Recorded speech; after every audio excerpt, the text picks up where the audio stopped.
Praise the Lord, hallelujah. Zion வேதாகம ஆய்விற்கு அன்போடு விட இயேசு கிறிஸ்துவின் நாமத்தில் உங்களை வரவேற்கிறேன். இன்று தினத்திலும் சங்கீதங்களின் புஸ்தகம் அதிகாரங்கள் 35 முதல் 37 அதிகாரங்களில் வசனங்களை தியானிக்க சர்வ தேவன் நமக்கு கிருபை செய்வாராக.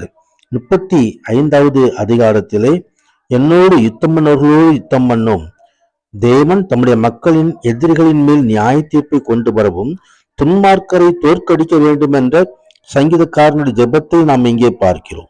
விசுவாசிகள் தங்களுடைய சத்துருக்களுக்காக ஜெபம் பண்ணும்படி நாம் அழைக்கப்படுகிறோம். மத்தேயு 5ஆம் அதிகாரம் 39-44 வசனத்தில் எழுதப்பட்டபடி விசுவாசிகள் தங்களுடைய சத்துருக்களை மன்னிக்கும்படியாக ரட்சிப்புக்காக ஜெபிக்கும்படி நாம் அழைக்கப்பட்டிருக்கிறோம். கர்த்தருடைய மகிமை உண்டாவதாக. ஆம், இங்கே அநியாயம், குற்றம், நெருக்கடி விடுதலைக்காக செய்யப்படுதான ஒரு ஜெபம், தாவீதினுடைய ஜெபம், தாவீது உபத்திரவத்திலே ஏறெடுக்கப்பட்டதான ஜெபம்.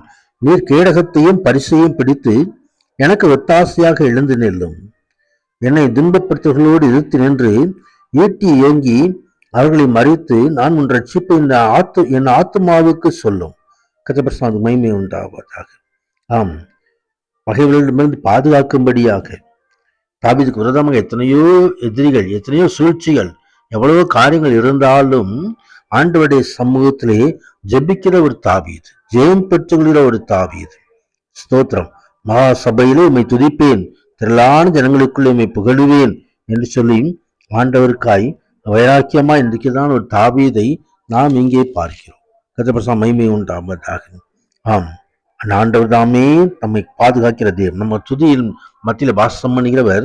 என் நாவும் உமது துதியையும் நாள் முழுவதும் உமது துதியையும் சொல்லிக் கொண்டிருக்கும், என் நாவும் நீதியையும் நாள் முழுவதும் துதியையும் சொல்லிக் கொண்டிருக்கும் என்று முடிக்கிறதை பார்க்கிறோம்.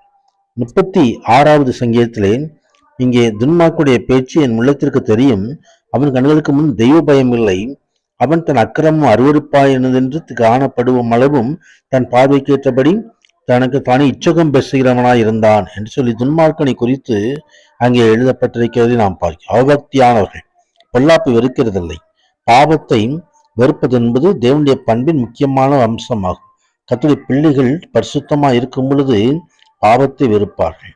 அதான் கிறிஸ்துவுடைய ஊழியர் மற்றும் அரசாட்சிக்குரிய ஆண்டுடைய ராஜ்யத்துக்கு உட்பட்ட பிள்ளைகள் எல்லோரும் பாவத்துக்கு எதிரான காரியங்களை மனதிலே கொண்டிருப்பார்கள். ஆனால் ஆண்டவருடைய நீதி மகத்தான பர்வதங்கள் போலவும் அவருடைய நியாயங்கள் மகா ஆழமாகவும் இருக்கிறது. கர்த்தர் நியாயாதிபதி, அவர் நீதி செய்கிற தேவன். கர்த்தருடைய மகிமை உண்டாவதாக.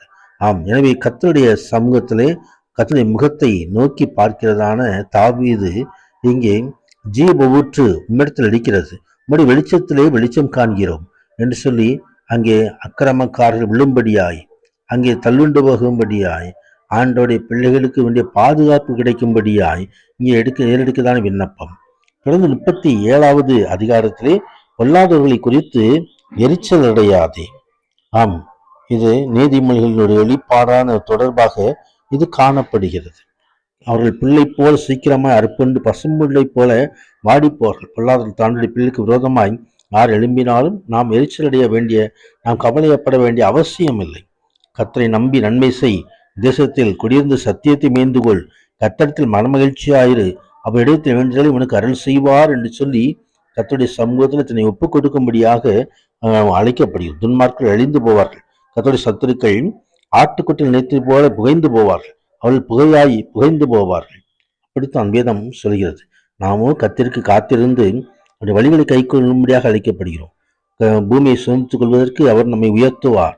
துன்மார்க்க அர்ப்பண்டு போவதை காணலாம். அப்படித்தான் ஆண்டவர் நம்மை நடத்துகிறார். யுத்தவனை நோக்கி செம்மையானவனை பார்த்து அந்த முடிவு சமாதானம். அங்கே தேவன் தாமே நீதிமானுடைய ரட்சிப்புக்கு போதுமான தேவன். நீதிமான ரட்சிப்பு கர்த்தரால் வரும். இக்கட்டு காலத்தில் அவரே அவர்களுக்கு அடைக்கலாம். தேவன் நம்மை நடத்துவாராக. அந்த பரிசுத்த நாமத்திற்கு மகிமை உண்டாவதாக. ஆமேன், ஆமேன்.